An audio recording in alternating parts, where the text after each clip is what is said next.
इस वक्त आपको बड़ी खबर बता दें, महाराष्ट्र से एक बड़ी खबर आ रही है। देवेंद्र फडणवीस मुख्यमंत्री का बयान आया है। शिवसेना की मांग नहीं मानेगी बीजेपी, यानी कि अब टकरार कंफर्म। विश्वास प्रस्ताव के बाद मंत्रिमंडल का विस्तार। कमलेश सुतार इस वक्त हमारे साथ है। कमलेश, पूरी खबर बताएं। शिवसेना से जो डेडलाइन दी गई थी निशांत की, जो कॉन्फिडेंस मोशन होना है उसके पहले मंत्रिमंडल का विस्तार किया जाए, जिसमें शिवसेना के मंत्रियों को शामिल किया जाए। अब शिवसेना अपना समर्थन देगी, ऐसी शिवसेना अपनी इस मांग पे पहले से ही अड़ी हुई है।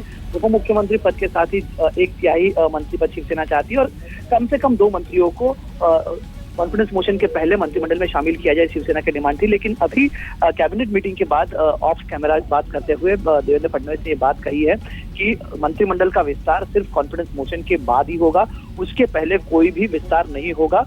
शिवसेना की कोई भी डेडलाइन के बारे में उनको पता नहीं है और जो चर्चा होनी है शिवसेना के साथ वो दिल्ली के नेता कर रहे हैं और वो सकारात्मक चर्चा चल रही है। लेकिन शिवसेना की मांग थी अगर कि हम हमारा समर्थन चाहिए तो इसके वो कॉन्फ्रेंस मोशन के पहले ही 2 मंत्रियों को शामिल किया जाए। इस बात पर कतई बीजेपी राजी नहीं होती नजर आ रही।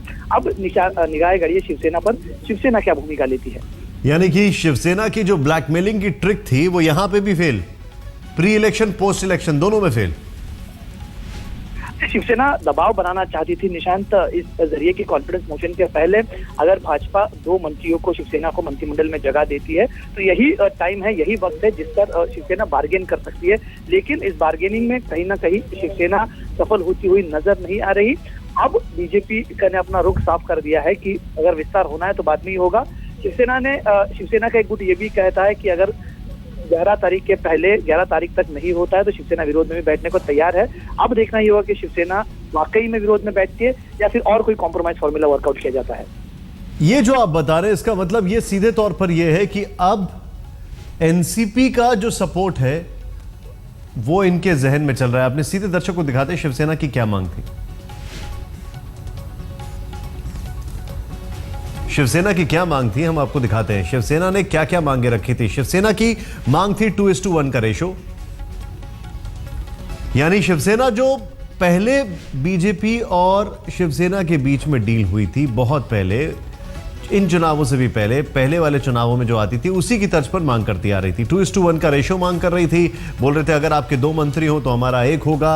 मांग कर रही थी डिप्टी सीएम की पोजीशन पर। लेकिन क्या है शिवसेना की मांग? डिप्टी सीएम पद के लिए शिवसेना ने दिया अल्टीमेटम। बीजेपी को फैसला लेने के लिए 3 से 4 दिन का समय दिया था। देवेंद्र फडणवीस ने सीधे सीधे कह दिया कि नहीं, कैबिनेट में 1/3 हिस्सेदारी की भी मांग। विश्वास मत से पहले 2 मंत्री बनाए जाएं, यह भी शिवसेना की मांग थी।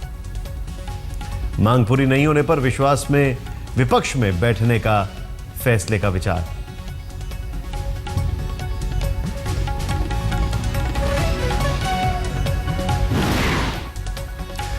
हमारे खास कार्यक्रम सीधी बात में देवेंद्र फडणवीस ने इंगित कर दिया था कि वो ब्लैकमेलिंग की जो ये ट्रिक है इससे कुछ नहीं होने वाला। सरकार बचाने के लिए नहीं काम करेंगे, जनता के लिए काम करेंगे, ये उनके बयान।